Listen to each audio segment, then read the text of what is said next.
Hello, bachcho. Let's see this question. The question says that main cause of extinction of species from tropics is option A soil erosion, option B pollution, option C deforestation and option D afforestation.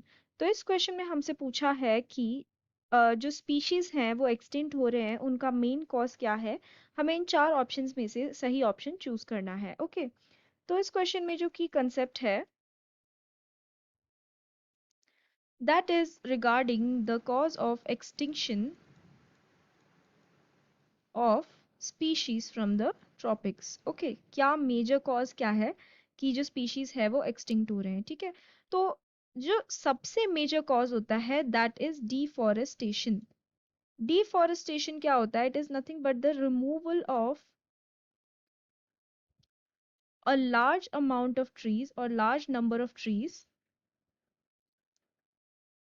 from the large amount of trees from the forest at a particular time। ठीक है,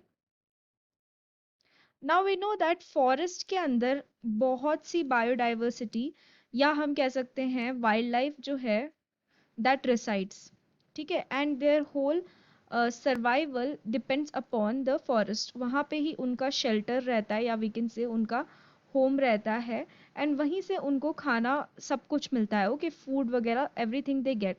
now अगर हम deforestation कर दे यानी कि हम forest remove कर दे, उसमें से ट्रीज ही रिमूव कर दे, तो इनकी सर्वाइवल की चांसेस बहुत ही कम हो जाती है। बिकॉज यहाँ पे क्या हो जाता है, उनका हैबिटेट लॉस हो जाता है, उनका घर is lost। okay, basically habitat loss हो जाता है, and habitat loss is the major issue for extinction of species। अगर habitat ही नहीं रहा उनका, जिस particular habitat में वो accustomed है, acclimated है to stay to survive, वही habitat नहीं रहा, तो क्या होगा कि उनका पर्टिकुलरली धीरे धीरे जो है नंबर ऑफ पॉपुलेशन या नंबर ऑफ इंडिविजुअल्स जो है वो कम होने लग जाएंगे।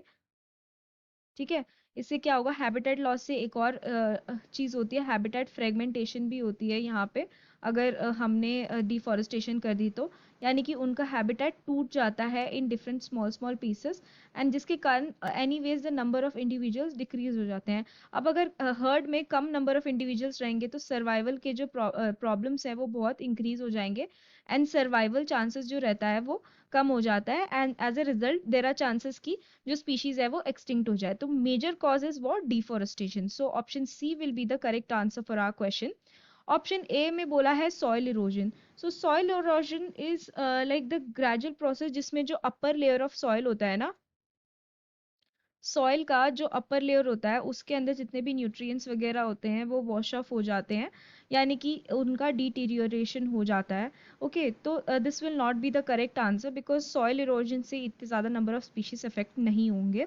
Then option B is pollution. Now pollution is a adverse effect on the survival of species. ठीक है, एडवर्स इफेक्ट ये शो करता है लेकिन इतना भी नहीं जितना डिफॉरेस्टेशन शो करता है। Option D is afforestation. Afforestation is opposite of deforestation, यानी यहाँ पे हम ट्रीज लगा रहे हैं, एडिशन ऑफ ट्रीज हो रहा है। तो this will definitely not be the correct answer for our question. So we can say that the correct answer for this question is option C. I hope you have understood it well. Best of luck.